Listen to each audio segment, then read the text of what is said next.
A graça de nosso Senhor Jesus Cristo. Convido os irmãos e irmãs a abrir a Bíblia no Evangelho de Mateus, capítulo 1. Evangelho de Mateus, capítulo 1. Vai ser projetado. É do versículo 18 até o final. Mateus 1. Versículo 18 até o final. O texto diz assim: Ora, o nascimento de Jesus foi assim. Estando Maria, sua mãe desposada com José, sem que tivessem antes coabitado, achou-se grávida pelo Espírito Santo. Mas José, seu esposo, sendo justo e não a querendo infamar, resolveu deixá-la secretamente. Enquanto ponderava nestas coisas, eis que lhe apareceu em sonho um anjo do Senhor dizendo: José, filho de Davi, não temas receber Maria, tua mulher, porque o que nela foi gerado é do Espírito Santo. Ela dará à luz um filho, e lhe porás o nome de Jesus, porque ele salvará o seu povo dos pecados deles. Ora, tudo isso aconteceu para que se cumprisse o que fora dito pelo Senhor,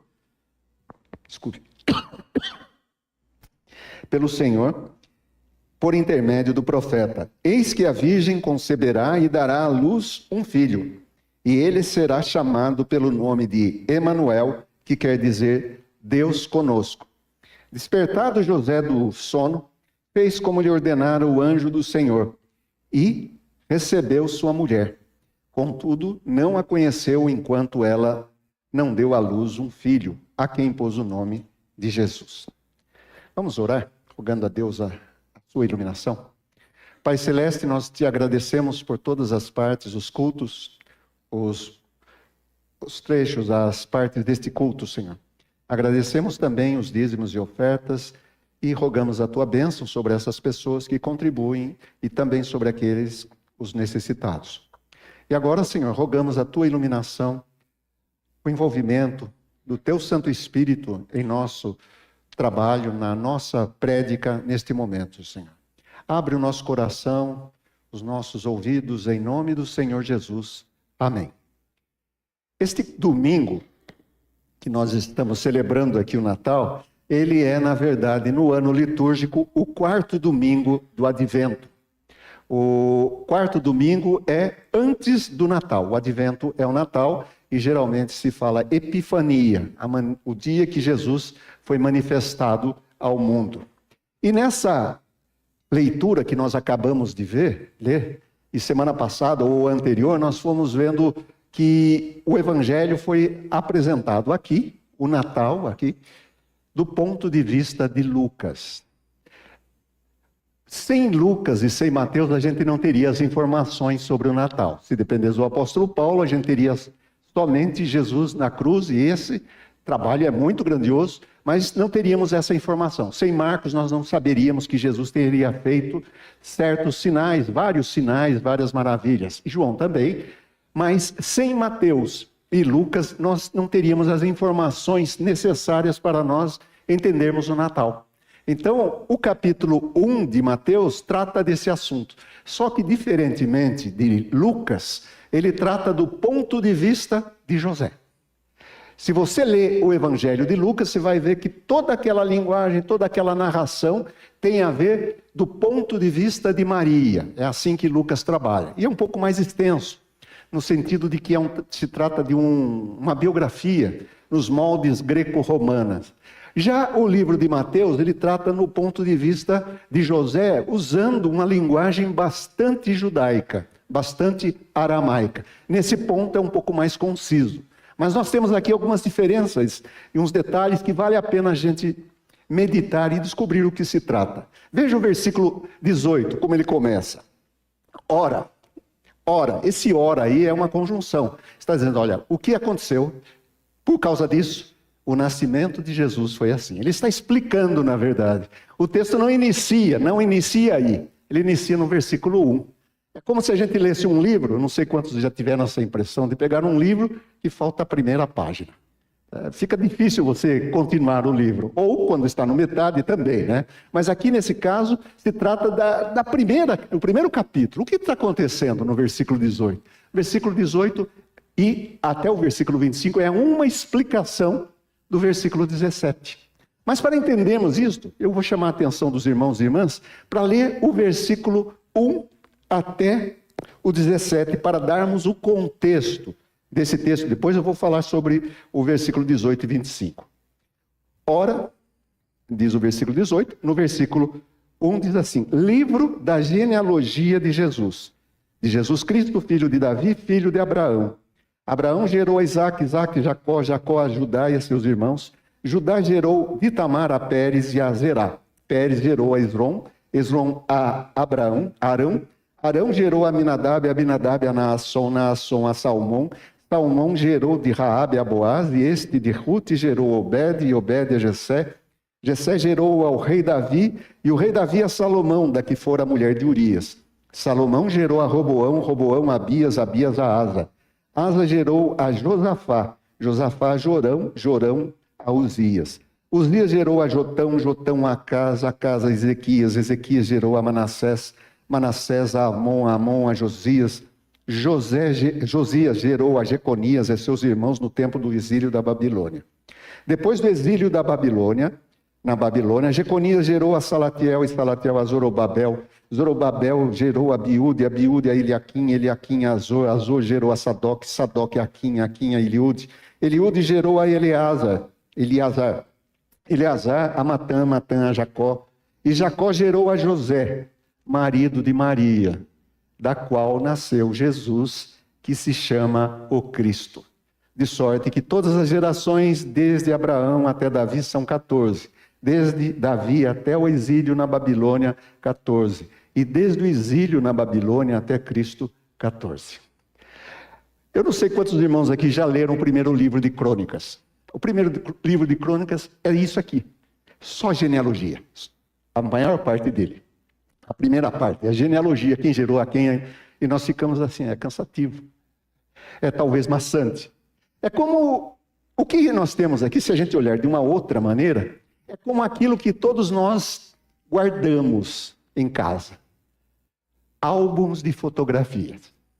Quem aqui tem o seu álbum de casamento, de familiares, assim? Levanta a mão só para acompanhar a minha raciocínio. Você tem álbuns? Quantas vezes você olha os álbuns de fotografias? Eu estou dizendo isso porque é muito engraçado. A gente registra em foto e a gente vê de vez em quando, assim, 2 cada 3 anos, se olharmos, né? Então nós colecionamos aquilo porque são momentos, né? E gastamos outros momentos vendo. Quando gastamos? O que nós temos aqui é como se fossem 3 álbuns de fotografias. Eu conheci uma senhora que dizia assim: a fotografia é ótimo ter álbuns em casa, porque quando vem a visita e a gente não tem mais assunto, ele fica mostrando o álbum de fotografia, né? Eu não sei se já tiveram essa curiosidade, mas o álbum de fotografia só é interessante para quem fez, quem participa. Para quem não participa, não é muito estranho, não é cansativo, a visita vai embora logo. Mas aqui nós podemos até citar alguns elementos, pensar alguns aqui. E nós vamos encontrar uma coisa característica: é gente imperfeita. É gente imperfeita. E aqui na genealogia tem uma coisa que não aparece nas outras genealogias: nome de mulheres. E essas mulheres, a maior parte, são estrangeiras. E aí mostra que mesmo o rei Davi, ou mesmo o descendente de Davi, tem um pedigree que tem algumas coisas lá que não estão muito corretas, que não acertaram muito. Mesmo Davi era cruel. Davi cometeu homicídio, fez muitos salmos, mas não era assim uma pessoa extraordinária como o seu sucessor, Jesus Cristo. Nem Salomão. Então ele, como o cântico que nós cantamos aqui, o Senhor, eu exponho as minhas falhas diante do Senhor. E o Senhor expõe também algumas falhas daquelas pessoas que poderíamos achar que são impecáveis. Não são impecáveis. Elas são falhas, são humanas. E Jesus vem para mostrar que Deus vai mostrar em Jesus, isso é obra de Deus, que Jesus é o ser humano perfeito. Então nós temos várias pessoas aqui, e essas pessoas vão mostrando, se você tiver curiosidade depois, alguns nomes aqui nem sabemos onde estão, nas Escrituras, porque talvez não apareça e é para complementar essa questão de chegar a um ponto e aproximar do outro. É um álbum de fotografias. Esses álbuns de fotografias têm um refrão: 14 gerações, 14 gerações, 14 gerações. O que significa esse 14 que aparece 3 vezes aí? A palavra 14, ou o número 14, é muito importante nesse relato da genealogia, porque no mundo de Paulo, de Jesus, de Mateus, de Lucas, se escrevia números com letras. A gente diz, nossa, com letras, mas é os números romanos. Como é que a gente escreve? Eram letras, tanto é que não tinha o zero. Né? Então você tem letras, letras gregas, letras hebraicas. E as letras aqui jogam uma luz para o que ele está falando. Notem que ele faz questão de dizer que Jesus é da descendência de Abraão, mas ele vem da descendência de Davi, afunila. Se trata de um rei davídico. Ou seja, Jesus é filho de Davi. E aí vem uma curiosidade para os irmãos. O número 14 dá a soma do nome Davi. É um Dalet, um Vav e um Dalet. É como se fosse 4 mais 6 mais 4. 14. O leitor hebreu sabe que ele está falando de Davi, porque está recorrendo esse nome. Davi, Davi, Davi. Quando fala 14 gerações. Então Jesus é descendente de Davi. Parece que a genealogia corre tudo bem. Um gera outro, que é pai do outro, e assim por diante. Mas chega no versículo 16, dá uma guinada. Dá um cavalinho de pau, né? Daqueles que os moços gostam de fazer com motocicleta. E Jacó gerou a José, versículo 16, marido de Maria. Aí José não é mais o pai. Marido de Maria, da qual nasceu Jesus, que se chama o Cristo. Ele é filho de Maria. E aí vai falar daquilo que eu já falei, 14 gerações. Então, isso no leitor. Imagine se você estivesse lendo esse evangelho pela primeira vez. Pela primeiríssima vez. Você está lendo isso, você está acompanhando. De repente chega no versículo 16 e fala, e aqui? O que aconteceu aqui? Tem alguma coisa? Deve ser. A gente vai entender mais, talvez mais para frente, né? O autor parece que sabe que nós temos essa interrogação. E ele então explica essa pergunta, responde essa pergunta do leitor do versículo 18 até o 25. É isso que eu quis dizer em termos de mostrar primeiramente a genealogia. A genealogia leva a uma pergunta. E como é que é essa origem de Jesus? Uma outra coisa que eu quero fazer os irmãos notarem, e irmãs também, é esse versículo 18. Ora, literalmente seria assim, ora, a origem de Jesus Cristo foi assim. Ele está falando da origem de Jesus Cristo. Essa expressão que está aí no livro, na língua grega, é genésios, origem. De onde vem Gênesis? Né? Ela aparece no versículo 1, livro da origem de Jesus. A tradução faltou aqui. Ela titubeou e fez com que a gente tenha duas possibilidades. Mas, na verdade, o versículo 1 é livro da origem de Jesus Cristo. Daí você vai para o versículo 18, literalmente. Ora, a origem de Jesus foi assim. Isso se chama, na literatura bíblica, de inclusio. Uma palavra que joga para outra e esclarece.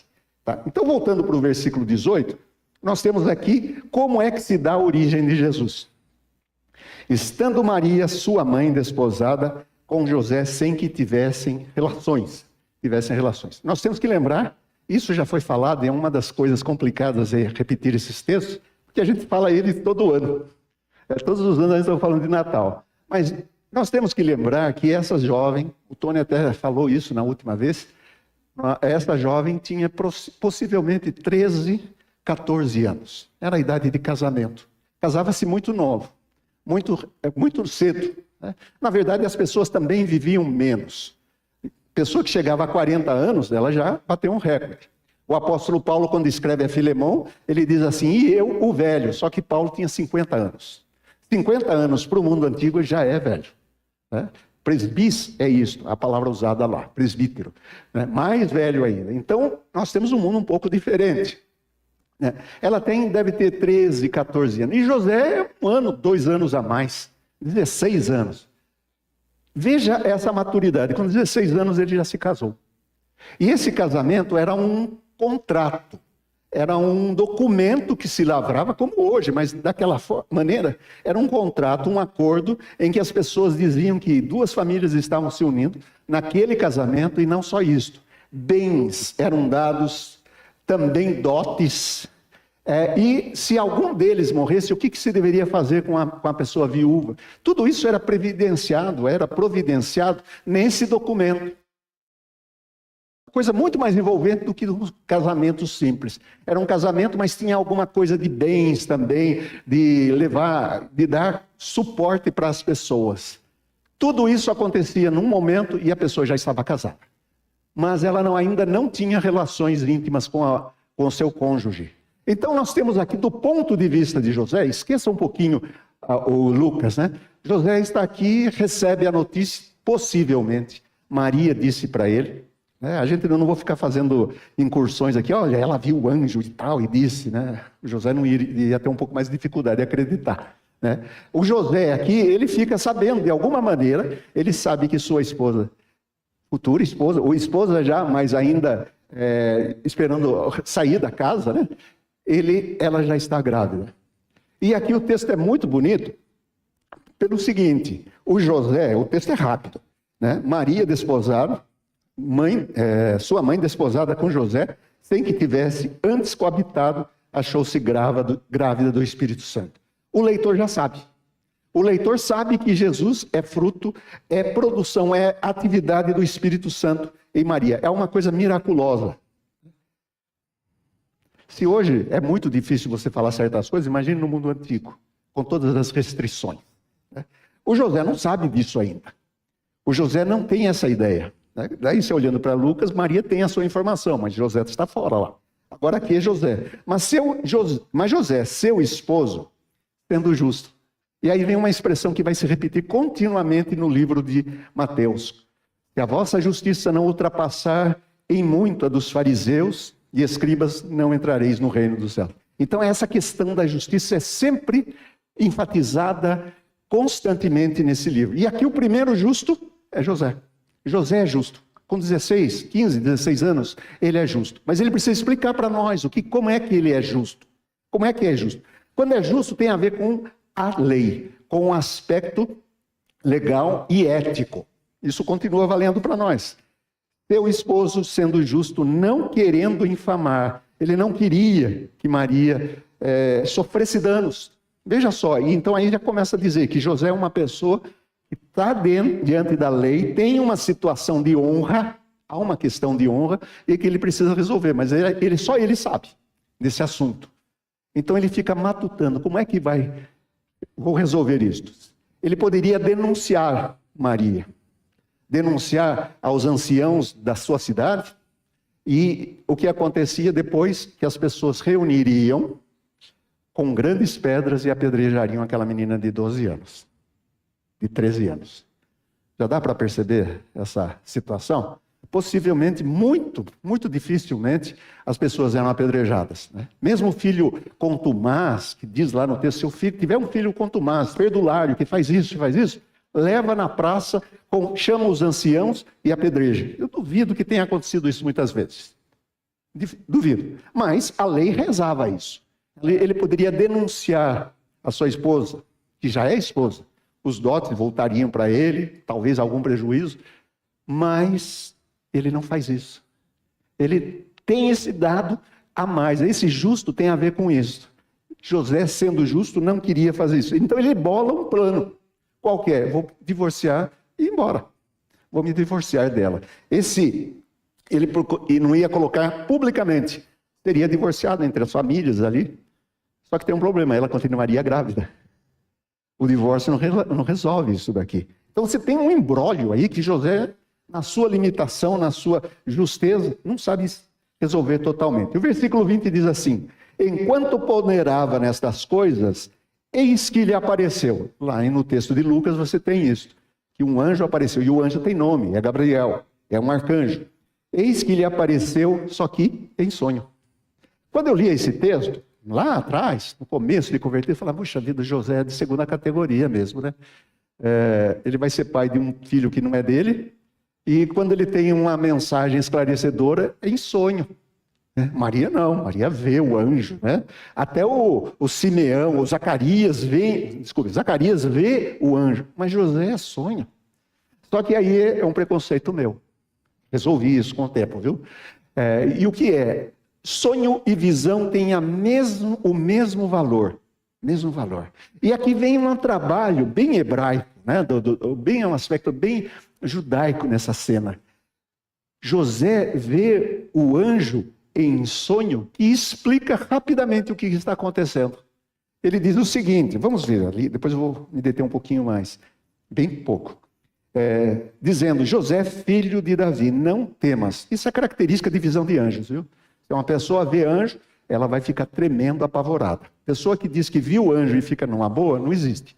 Você tem isso em Isaías, você tem isso nos profetas, você tem um Apocalipse. João fica tão aterrorizado que acaba até caindo no pecado de tentar adorar um anjo. Então, não temas, mesmo em sonho. Ele tem esse sonho e ele sente todo esse sonho, né? Não temas receber Maria, tua mulher, porque ela já é mulher dele.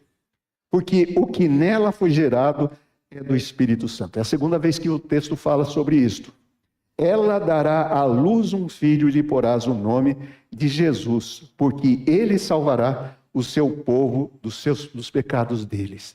Então aqui ele recebe essa mensagem, não temas, não temas, receba a sua esposa. Né?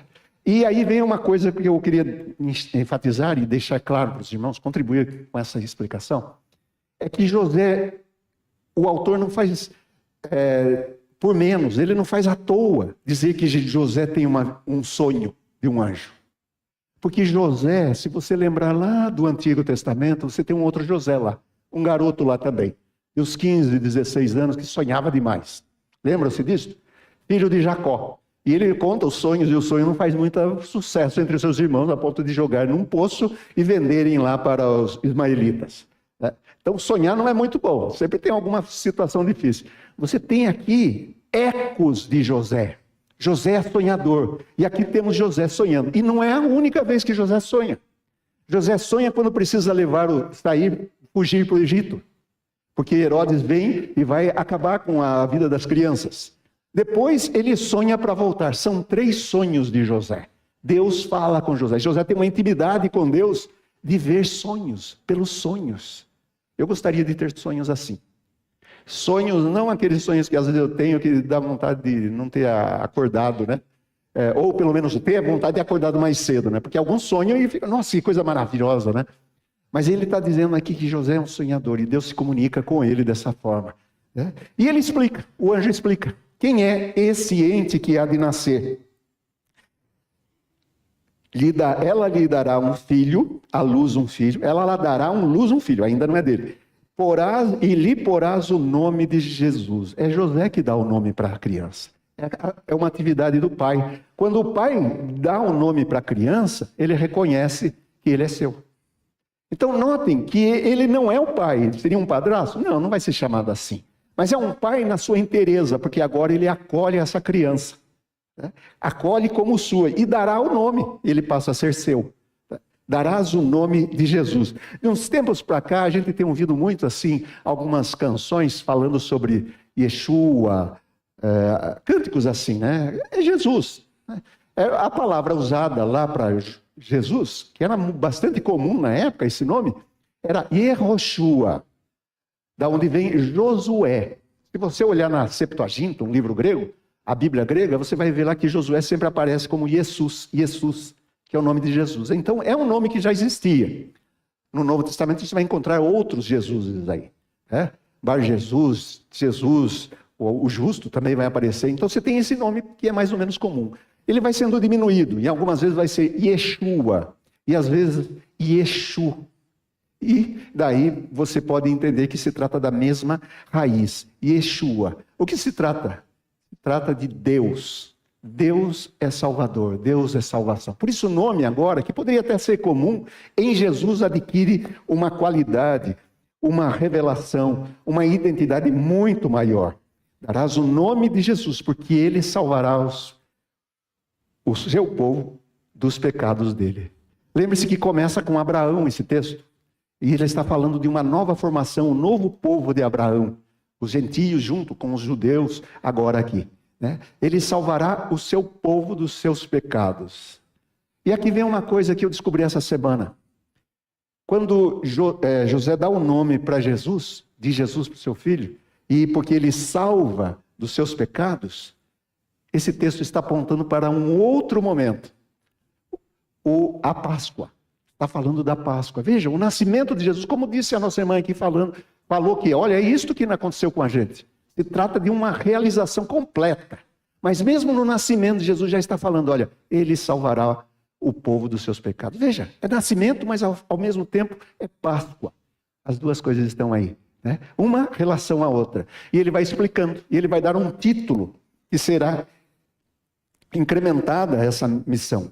Ora, tudo isso se cumpriu para que se cumprisse o que foi dito por intermédio do profeta. Eis que a virgem conceberá e dará à luz um filho, e ele será chamado pelo nome de Emanuel. E aí nós temos também um outro canto que nós cantamos aqui, né? E foi bastante enfatizado, ou seja, Deus está conosco. Deus está conosco. É o título da mensagem. Né? Ou seja, o primeiro Natal é a vinda de Deus com os homens, com a humanidade. Deus conosco. Deus veio habitar aqui conosco. Né? Emanuel significa isso, Deus conosco.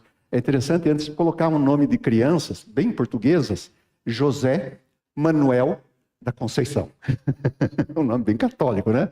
E é interessante porque o primeiro pastor presbiteriano brasileiro foi comemorado dia 17 de dezembro, não sei se vocês viram aí, dia do pastor presbiteriano. Por que se comemora essa data? Porque foi o dia que foi ordenado o primeiro pastor presbiteriano brasileiro, que era padre, ex-padre, José Manuel da Conceição. Então, o que ele está dizendo aqui em todos os sentidos, e a gente poderia até refinar isto, se trata de uma família. Deus está transformando, mudando e começando com essa família pequena aqui, de um menino que talvez até seja confuso, mas muito crente, que aceita essa missão. Deus conosco. Dá uma olhadinha no final de Mateus.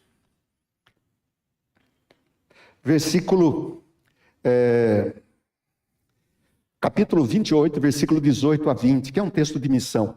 Jesus, aproximando-se, falou-lhes dizendo: toda a autoridade me foi dada no céu e na terra. Ide, portanto, fazei discípulos de todas as nações, batizando-as em nome do Pai, do Filho e do Espírito Santo, ensinando-os a guardar todas as coisas que vos tenho ordenado. E daí Jesus completa: e eis que estou convosco todos os dias, até a consumação dos séculos. Em outras palavras, está dizendo, o Deus conosco continua conosco. Ele não veio só habitar, mas ele continua a habitar. E nós vamos habitar com esse Deus, crendo com esse Deus conosco, que é Jesus Cristo. Aí vem a beleza do Natal. Aí vem a beleza daquilo que foi cantado aqui, né? As mensagens vazias, muitas canções. Eu estava vendo hoje uma canção antiga, de 1971, um ex-Beatle, John Lennon. Ele escreveu uma música chamada Happy Christmas. Feliz Natal.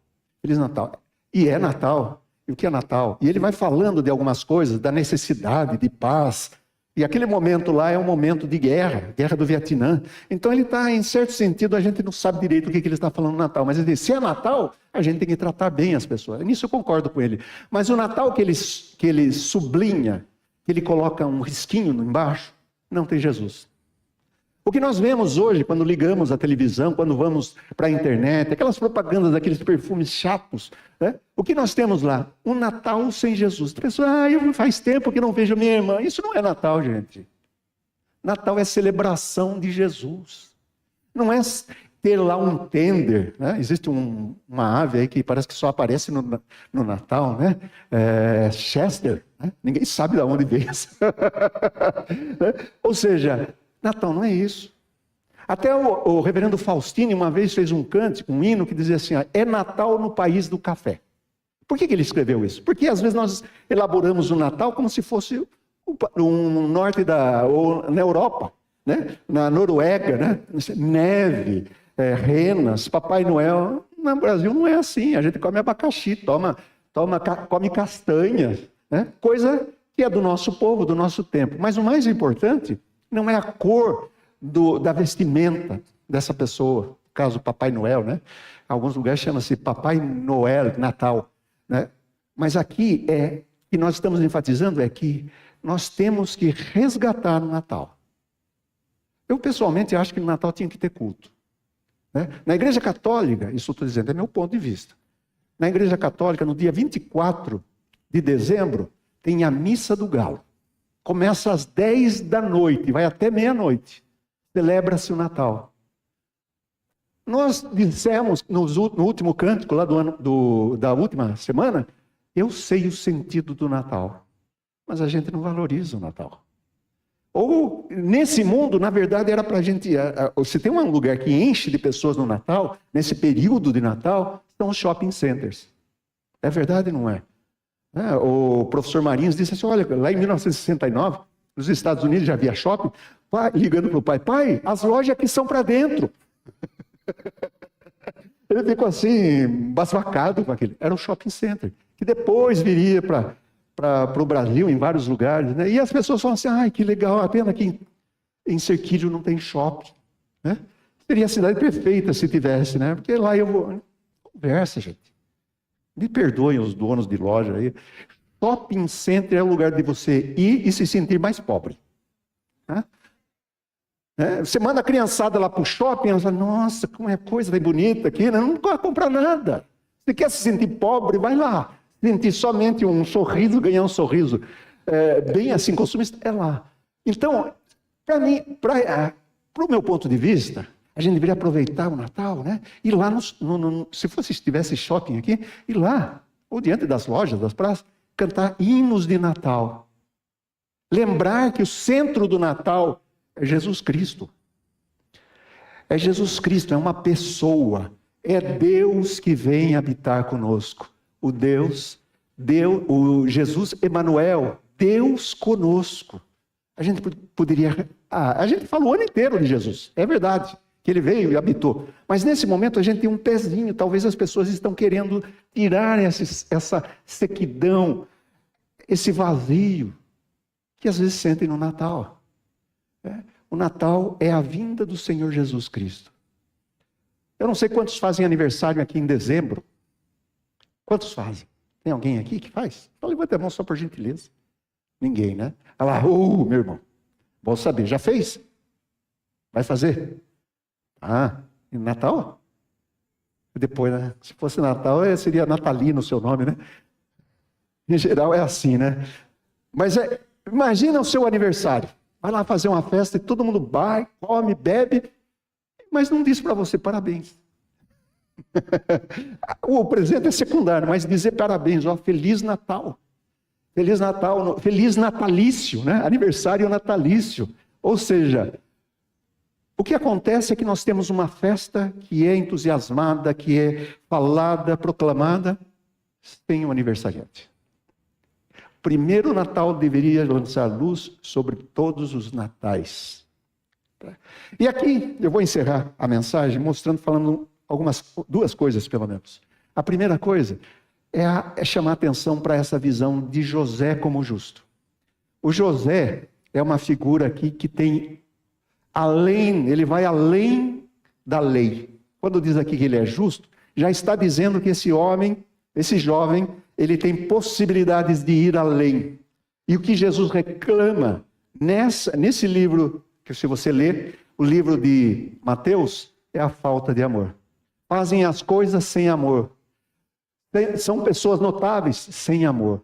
José é justo não simplesmente porque ele cumpre a lei, porque ele responde positivamente à sua visão que deu esse anjo. E ele responde porque é uma pessoa que é amorosa. E ele derrama esse amor quando aceita ser pai desse menino, dar o seu nome para ele. Essa era uma coisa que certas pessoas não tiveram decênios atrás, o nome do pai na sua certidão. Que era um chamado, aqui no Brasil é muito grave, é muito gritante, agressivo, né? Que dizia assim, filho adulterino. Você já imaginou você ser chamado de filho adulterino? Está aí na nossa Constituição, nas nossas leis. Né? Aqui você tem José, e diz: esse é meu filho, Ben José. Jesus, Ben, filho de José. Filho de José. E Davi aqui vai mostrando isso, né? Esse Davi vai soando bonito, é um nome bonito. Quando eu tinha 7 anos, eu conheci um menino que entrou na nossa classe de primeiro ano primário. Eu tinha 6 anos. E o menino se chamava Davi. Eu nunca tinha ouvido aquele nome daquele. Ele não era evangélico. Criança ainda. Assim, eu falei, que nome lindo. Davi. Passou o tempo, eu falei, vou dar o nome ao meu filho. Ele está aqui, ó.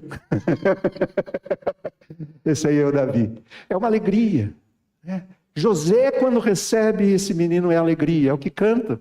Quando nasce uma criança, o que você faz? É alegria. É festa. É o rei da casa. Jesus é o rei dessa casa. E veja, começa no versículo 18 com o nome Jesus. Ora, o nascimento de Jesus Cristo foi assim. Daí no versículo 25. Contudo, não a conheceu enquanto ela não deu à luz um filho, a quem pôs o nome de Jesus. Começa com Jesus, termina com Jesus. Fecha um quadro total. Ou seja, que Jesus não seja uma mera referência, vazia, longe, longínqua, para o nosso coração. Jesus é o centro do nosso ser, da nossa existência.